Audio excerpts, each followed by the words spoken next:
Hello, dear students. Today I'm back with ML lecture 15, which is about the cross validation technique. Today, we are going to understand what exactly is cross validation because we have seen in very many classification algorithms in supervised learning that cross validation is a very common concept that we apply in the training and testing samples.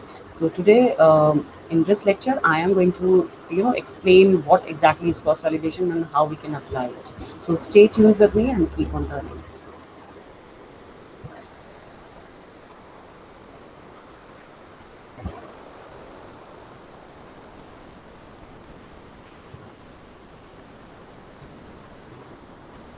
So this is cross validation today that we are going to cover up.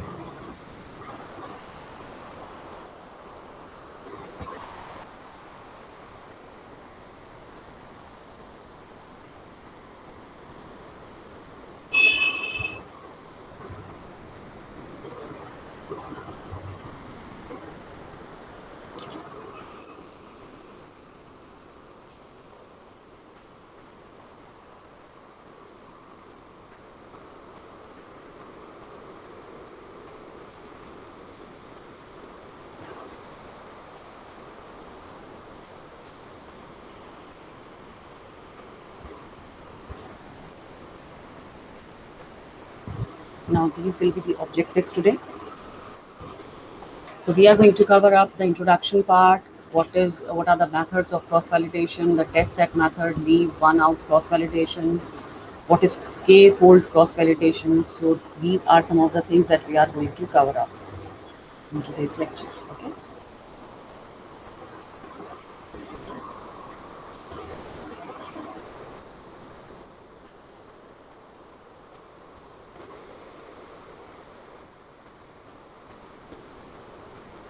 So let us quickly move to the introduction part of cross validation.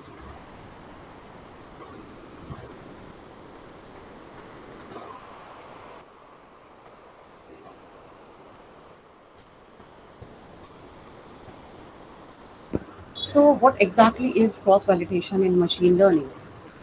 Now, in machine learning, we couldn't fit the model on the training data, and we cannot say that the model will work accurately for the real data.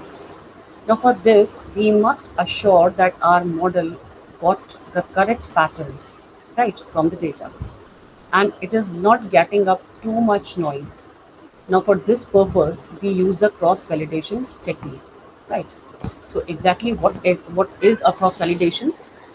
See, cross-validation is basically a technique in which we, train our model using the subset of the data set and then evaluate using the complementary subset of the data set. Now, this exactly, it involves three steps in cross-validations. What are the three steps? First of all, we need to reserve some portion of the sample data set, right? Second step says that we need to use the rest data set to train the model. And third step says that we need to test the model using the reserve portion of the data set. So this is what we do in a cross validation technique. So it is just a technique which involves reserving a particular sample of data set on which you do not train the model. And later on, what you can do is you can test your model on this sample before you finalize everything, right? So we have seen the steps involved in cross validation. You need to reserve the sample data set, then you need to train the model using the remaining part, and then you use the reserve sample of the test set. Now, this will help you in gauging the effectiveness of your model's performance. And if your model delivers a positive result on the validation data, we can go ahead with the current model exactly. So this is a a very good way of testing and training for the classification part.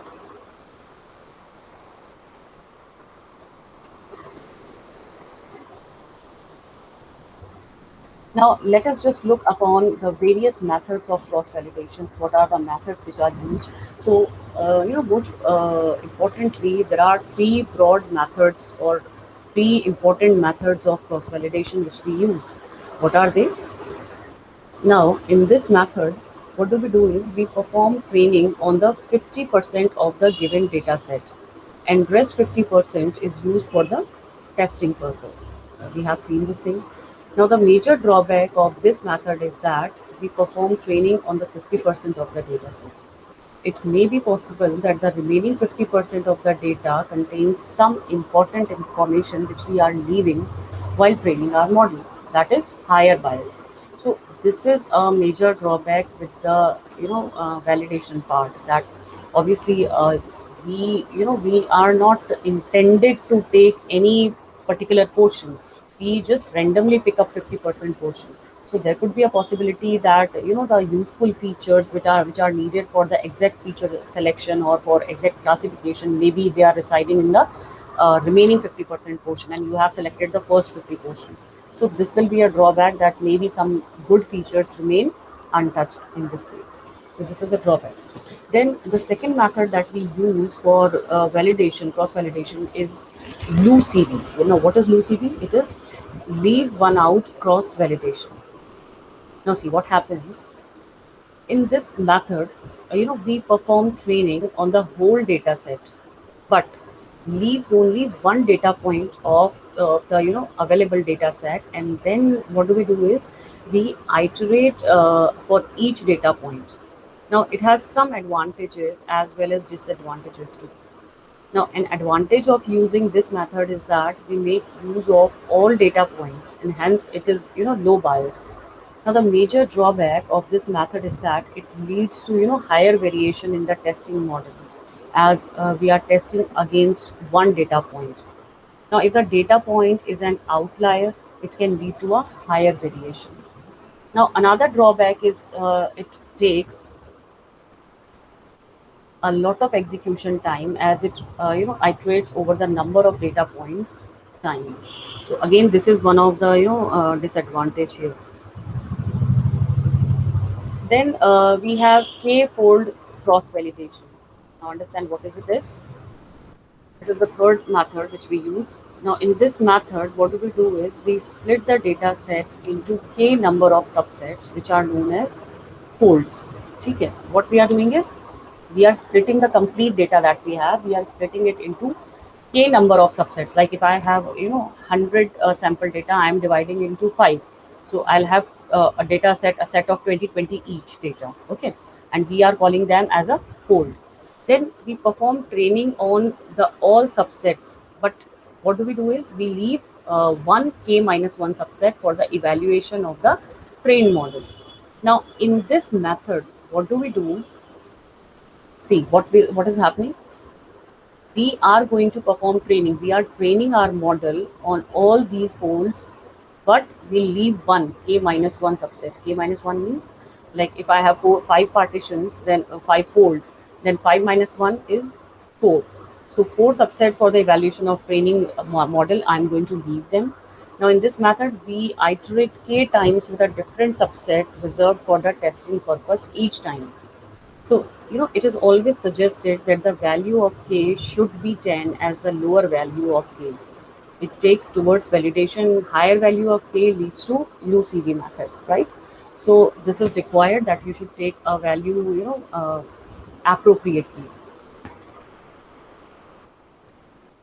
So, let us understand with one example.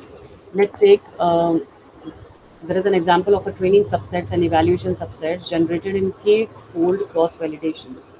Now, we are assuming that here we have total 25 instances. Now, in first iteration, we use the first 20% of the data for evaluation, and the remaining 80% of the training data, that is 1 minus 5 is testing and 5 minus 25 training. While in the second iteration, we use the second subset of 20% for evaluation, and the remaining 3 subsets of the data for training, 5 minus 10 testing, and 1 minus 5 and 10 minus 25 training, and so on. So this is how what we have is we'll have total instances 25, and the value of the fold, the k part, is 5 here, right? So what are the advantages of these training and test splits here? See, now this runs k times faster than leave one out cross validation, because k fold cross validation repeats the train or the test split k times. Similarly, the next advantage can be it is simpler to examine the detailed result of the testing process. Then what are the advantages of cross validation? See, more accurate estimate of out of sample accuracy can be made here. Then more efficient use of data, as every observation is used for both training and testing can be done. So these are the two beautiful examples where we can understand what exactly is cross validation part here. Now the test set method, what is this? What do we do is randomly we are choosing 30% of the data to be in a test set. Then secondly, the remainder is a training set. So what we have done is, let's say if you have 100% of data, out of that data, you have taken only 30% to be the test set data on which you are going to test your model, that whatever trainings you have given to your machine, it is able to correctly implement all of them. So 30% is the testing data and rest 70% is considered to be the training data, right? Now, what do we do in the test set method? We perform regression analysis on the training set. On the 70% training set, we are going to apply the regression procedure. And finally, what do we do is we estimate, future performance with the test. Once you are done with the training set, you are going to implement the same procedure on the testing set to see what does it perform and how much accurate it is. So do remember that here, when we are doing such kind of testing method, accuracy plays the more important role, where the percentage of accuracy will tell you that how appropriate and how efficient your classification model was, how efficiently your training or your machine has gone through the training, and how efficiently it has implemented the things as well.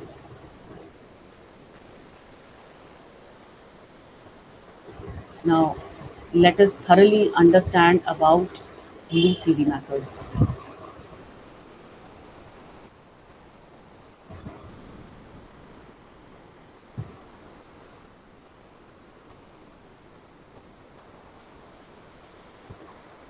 Now, as I told you, UCV stands for Leave One Out Cross Validation. It is actually a type of cross validation approach. I have told you this is one of the methods of cross validation, in which each observation is considered as the validation set, and the rest n minus one observations are considered as the training set. Now in UCV, fitting of the model is done and predicting using one observation validation set. Now furthermore, repeating this for n times for each observation as the validation set. Now here what happens is the model is fitted and the model is used to predict a value for observation. Now this is a special case of k fold cross validation, in which the number of folds is the same as the number of observation. Here you can say k is equals to n. So this method helps to reduce bias and randomness. Now the method aims at reducing the mean squared error rate, and it prevents overfitting as well. So it is very much easy to perform UCV in various programmings like R programming and Python, like that. So let us understand the mathematical expression here. See, as I told you that UCV involves one fold per observation, that is, each observation by itself plays the role of validation set. Now the n minus one observation play the role of the training set. With least squares linear, a single model performance cost is the same as a single model. Now in LUCV, refitting of the model can be avoided while implementing the LUCV method. Here, MSE, that is mean squared error, is calculated by fitting on the complete data set.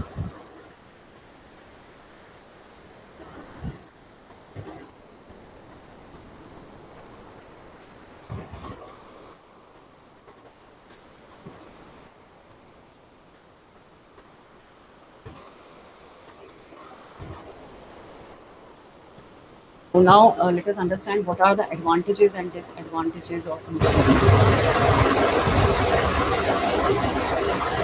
Now, see, when we talk about the advantage of UCV, it has no randomness of using some observations for training versus validation set. Now, in the validation set method, each observation is considered for both training and validation. So, it has less variability due to no randomness, no matter how many times it runs. And it has, less bias than validation set method, as training set is of n minus 1 size. Now, on the entire data set, as a result, there is a reduced overestimation of test error as much as compared to the validation test method. Now, when we talk about disadvantage, training the model n times leads to expensive computation time if the data set is very large. Obviously, we will find such kind of ways where it proves to be very expensive in terms.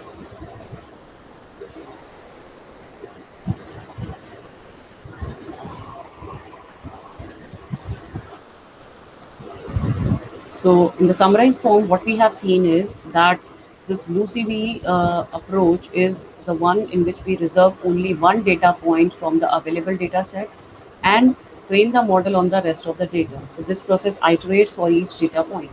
Now, this also has its own disadvantage. We have seen like we make use of all the data points, hence the bias will be low here, and we repeat the cross validation process n times, where n is the number of data points. So this will result in higher execution time. Now, next could be, this approach leads to higher variation in the testing model effectiveness, because, we test against one data point. So our estimation gets highly influenced by the data point here.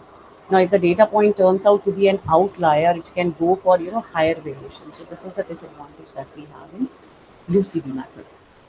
Now, we come over to the next set of method, which is called k-fold cross-validation. So we all have already seen this as a method of cross-validation.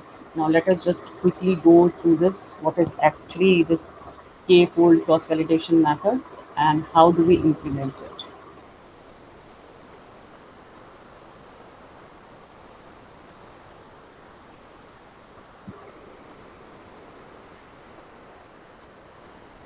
Now, as I have told you, see, in machine learning, what do? We usually divide the data set into training, validation, and test data set, right?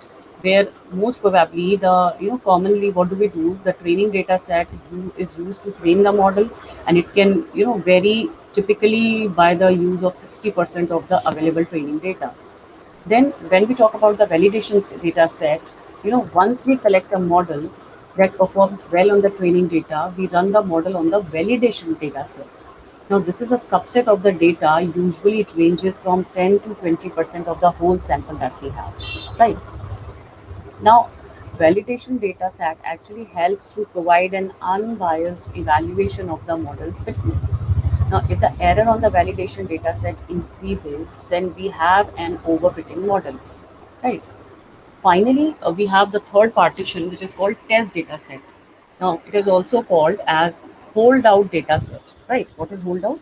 Now, this data set contains the data that has never been used in the training. Now, test data set helps with the final model evaluation. It actually gives you the accuracy. So typically, it would be 5% to 20% of the data set. So sometimes there can be only training and test set, and there will be no validation set. Now, what is actually the problem with this approach? Now, due to sample variability between training and test set, our model gives a better prediction on the training data, but actually it fails to generalize on the test data. So, this leads to a low training error rate but a high test error rate. Now, when we split the data set into training, validation, and test set, we use only a subset of data.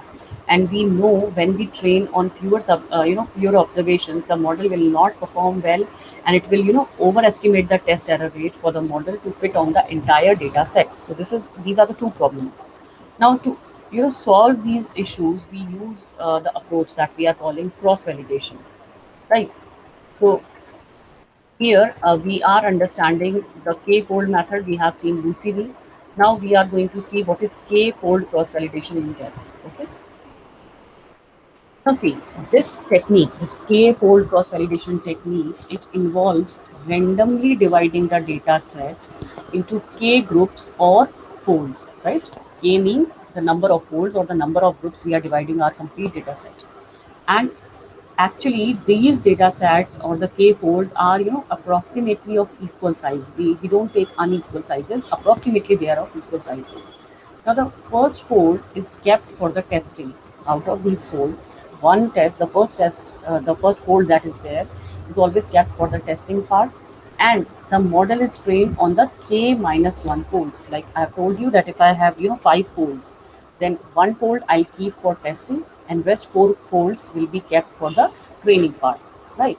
Now the process will be, it is repeated K times, and each time different fold or a different group of data points are used for validation. Now see what is happening here. Let's say I have five partitions, five folds, one, two, three, four, five. So how I'm going to do this k-fold cross validation? I'll keep the first as my test data, and remaining four I'll apply training model over them. Now once I'm done with this, now what will I do? I'll take the second fold to be my test data and remaining four to be my training data. Again, I'm going to apply it, and I'm going to see what exactly is the result. Again, for the third time, because I've taken five folds, I'll repeat this process five times. Now in the third part, what I'll do, first two and last two to be my training data set, and the third portion will be my test set. So I'll keep it aside and I'll apply the implementation over them. Similarly, for the fourth part, what I will do is I'll keep the fourth fold as my testing data, and rest of all the data to be my training data. And similarly, fifth fold, at the time of fifth fold, what I'll do is I'll keep the fifth fold to be my testing data, and remaining four folds to be my training data. So this is repeated five times. Now, as we repeat the process k times, we get k times mean squared error, which is called MSE. So it will be like MSE1 for the first fold, MSE2 for the second fold, MSE3 for the third fold, and likewise still K folds. So K fold CV error is computed by taking average of all these mean squared errors. So taking mean square of 1, 2, 3, 4, 5, total 5 folds we had. So we'll take a mean fold by, it is given by 1 divided by K, summation of I from 1 to K, MSEs, whatever MSEs we have. So here you understand that, the loose CV we have seen is just a variant of, k-fold, where the k is equals to n, right? Now typically the value of k in k-fold is 5 or 10. What do? We usually take it as, 5-fold or 10-fold, where, k is 10 if also it refer it as a 10-fold cross validation method. Now, what are the advantages of this k-fold method, or let's say tenfold cross validation, and disadvantages of it?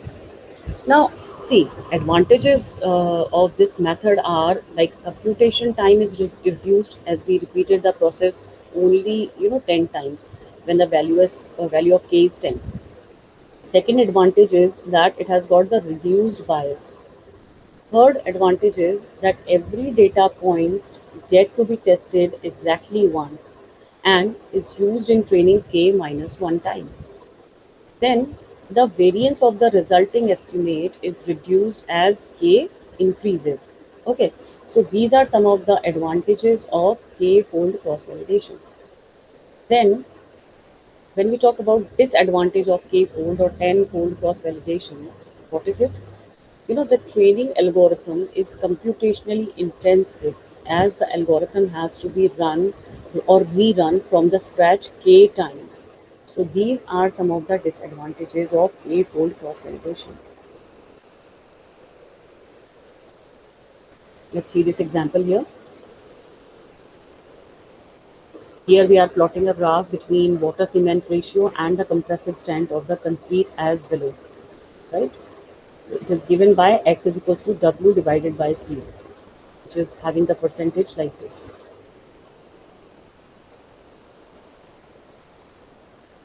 So here you can see the example, you can understand it from this.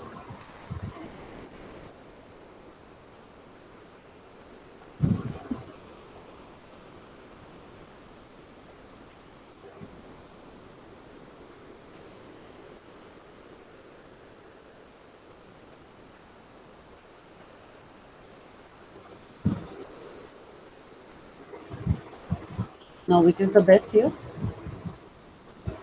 One is the linear regression, one is quadratic, and one is join the dots.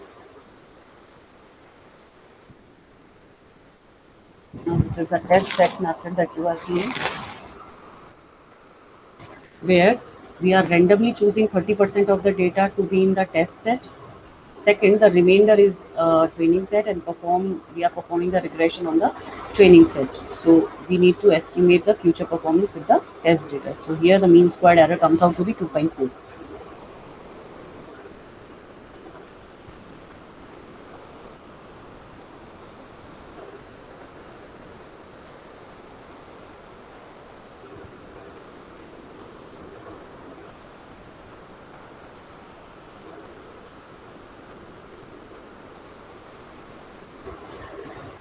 So now take the next. See. Again, we have seen for this method for the quadratic regression, as you can see here.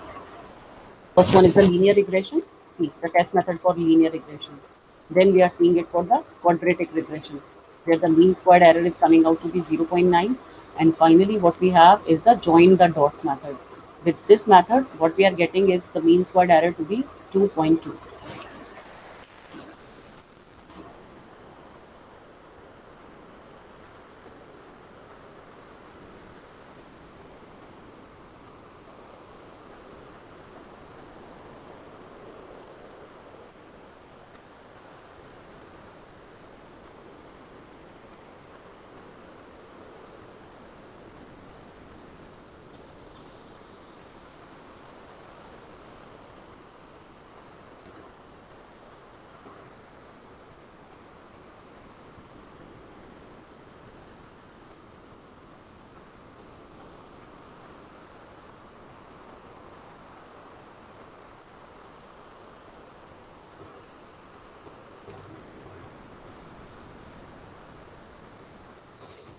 This is LUCV method validation.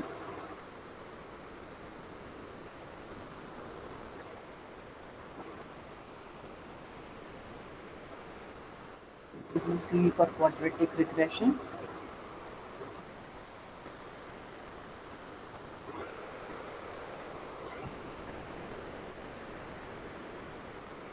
Then LUCV for join the dots.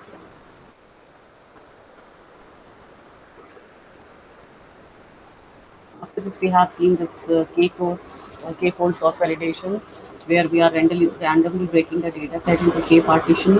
And here in this example, we have taken k is equals to 3, colored as red, green, and blue. And for every partition, we train on all the data points not in the same partition.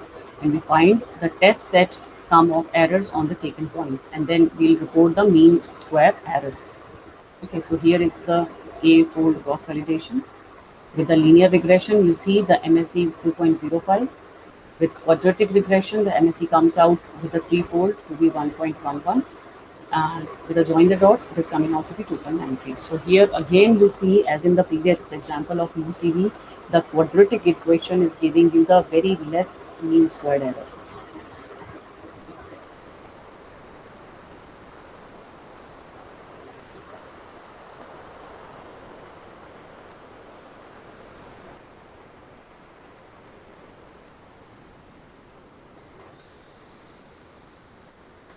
Now, which kind of cross validation we should apply? There are two one is downside and one is upside. So in downside, if we consider the test set, the variance is unreliable estimate of future performance, and if we use upside, it would be cheap for us. Now for UCV method, if you use downside cross validation, it would be expensive and it will behave weirdly at some points. But if you use upside method, it won't waste your data.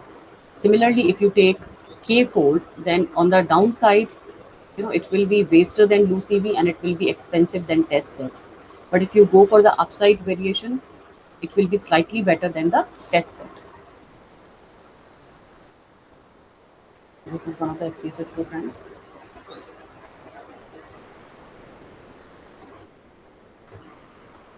Diagrams are shown here of the plotting. Again, you can see both the diagrams here, joining the dots and the gradient method. Here you have seen linear regression. Here it is quadratic regression. The left hand side that you are seeing is of quadratic regression, and the right hand side that you are seeing is the joining of dots.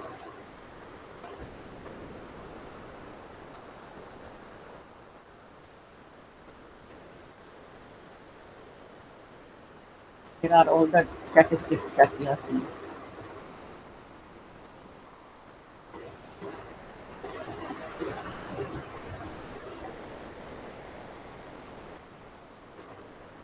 Now, one more thing that we have here is stratified cross validation. What exactly is this? See, stratification is basically a technique where we, rearrange the data in a way that each fold has a good representation of the whole data set. Now, it forces each fold to have at least m instances of each class. This approach ensures that one class of the data is not overrepresented, especially when the target variable is unbalanced.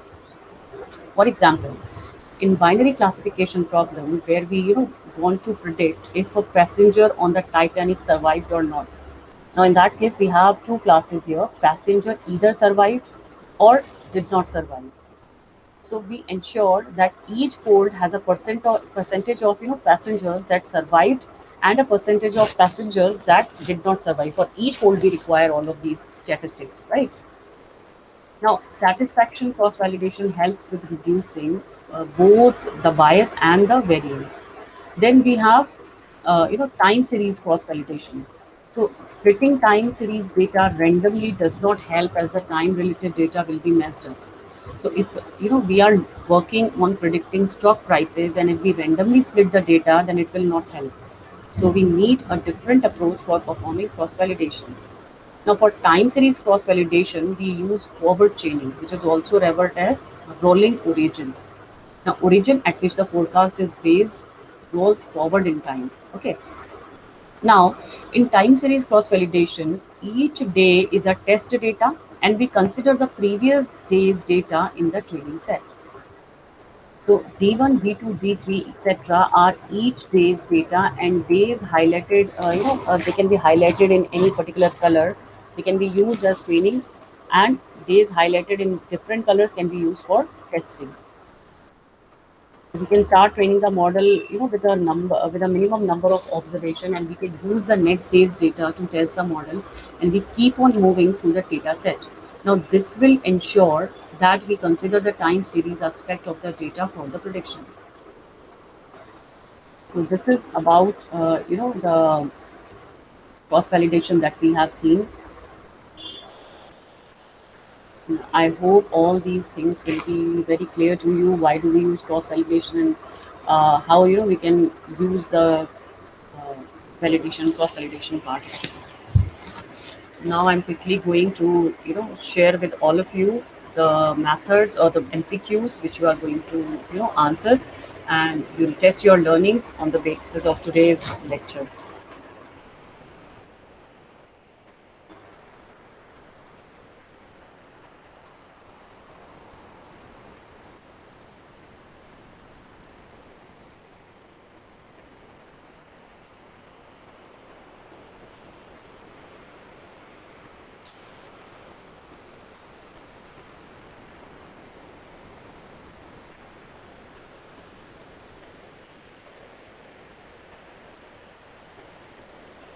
So now let me stop this presentation and let me take you to the MCQ part here. Please try to answer correctly for whatever learnings we have had in the 15th lecture of machine learning.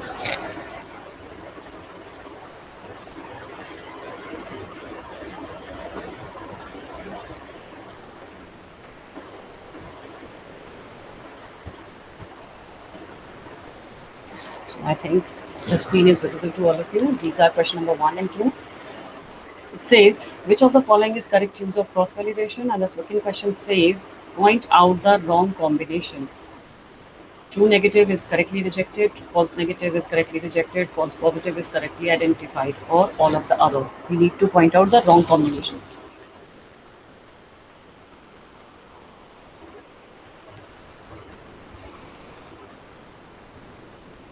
Please go through it and try to answer correctly.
I hope you were able to answer these two questions. Let me take you to question number 3 and question number 4.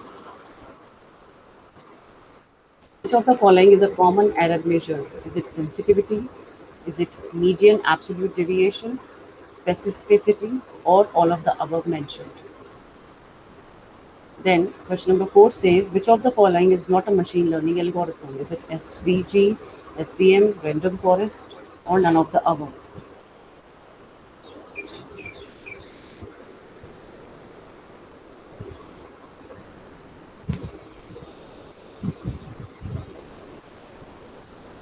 And fifth question is, point out the wrong statement. These are the 5 statements that we have. Go through it and try to answer.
Now let us see question number 6, 7, and 8.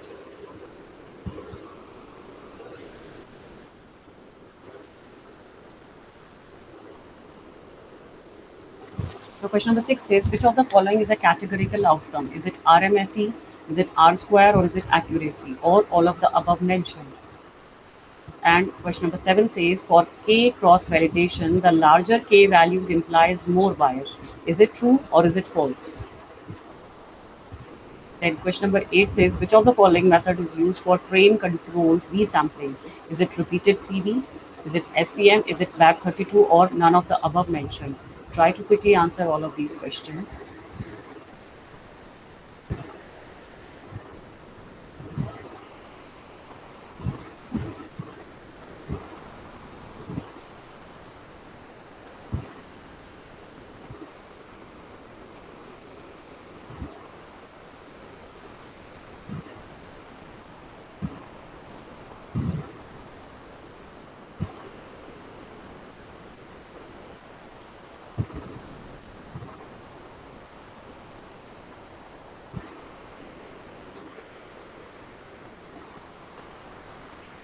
I hope you were able to answer these two questions. Now let me take you to question number 9 and question number 10. 9 says, which of the following can be used to create the most common graph types? Is it Q plot? Is it quick plot? Is it plot or all of the above mentioned? And question number 10 says, for K cross validation, smaller K values implies less variance. Is it true or is it false? Try to answer correctly.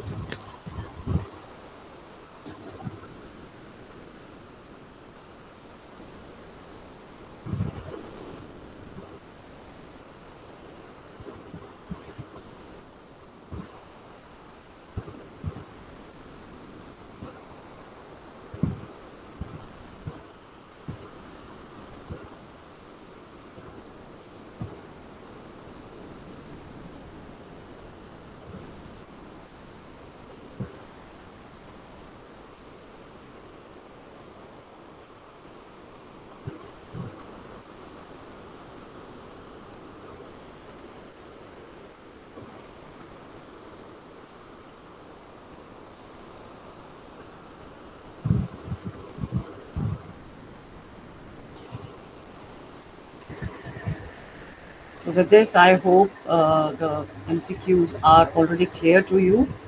We have already seen.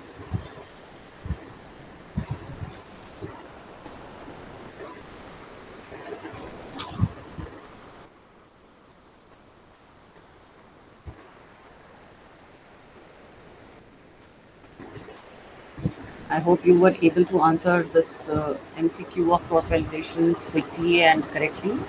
So let me just summarize today's topic that we have gone through in machine lecture 15. So let me just quickly, summarize the method, where the process of deciding whether the numerical, whether the numerical results quantifying hypothesized relationship between variables are acceptable as descriptions of data, which is known as validation. So, generally an error estimation for the model is made after training and better known as evaluation of the residuals. Now, in this process, a numerical estimate of the difference in predicted and the original responses is done, which is also called the training error. Right. Now, however, this only gives us idea about how well our model does on the data used to train it. Now, it's possible that the model is underfitting and overfitting the data. So, the problem with this evaluation technique is that it does not give an indication of how well the learner will generalize to an independent unseen data set. Now, getting this idea about our model is actually known as cross validation, right? And we have seen very many methods where one of the method is hold out method also, which is a basic remedy for which involves removing a part of the training data and using it to get predictions from the model trained on the rest of the data. So the error estimation then tells how our model is doing on the unseen data or the validation set. So this is a simple kind of cross validation technique, which is also known as hold out method. Although this method doesn't take any overhead to compute and is better than the traditional validation because it still suffers from issues of high variance. This is because it is not certain which data points will end up in the validation set and the result might be entirely different for different sets. Then we have seen various methods like K cross hole, UCD method, where we have seen various advantages and disadvantages of all of them. Then we have seen even the stratified K-code cost validation, where in some cases there may be a large imbalance in the response variables. Uh, there might be several times more negative samples than positive samples. Now, for such kind of problems, a slight variation, in the K-fold cross-validation technique is made, such that each fold contains approximately the same percentage of samples of each target class as the complete set. Or in case of prediction problems, the mean response value is approximately equal in all the folds. So this variation is called stratified, K-fold. Then we have seen UCV method, leave out cross validation. So this approach, leaves p data points out of training data. That is, there are n data points in the original sample. Then n p samples are used to train the model, and p points are used as the validation set. So this is repeated for all the combinations in which original sample can be separated this way, and then the error is averaged for all the trials to give overall, effectiveness. So this method is considered to be exhaustive in the sense that it needs to train and validate the model for all possible combinations, and for moderately large p, it can become computationally infeasible. So a particular case of this method is when p is taken to be 1. This is known as leave one out cross validation. We have seen this thing. So if you like today's lecture, you can just recommend it, and you can just below comment everything. If you have any questions, leave a comment and I'll do my best to answer here. And for being more aware of the machine learning concepts, just keep on watching and keep on learning. It's the best way to find out when what all are the concepts of machine learning. So stay tuned with me, keep on learning, and I'll be back with more crucial and important lectures of machine learning in the coming lectures. Thank you so much.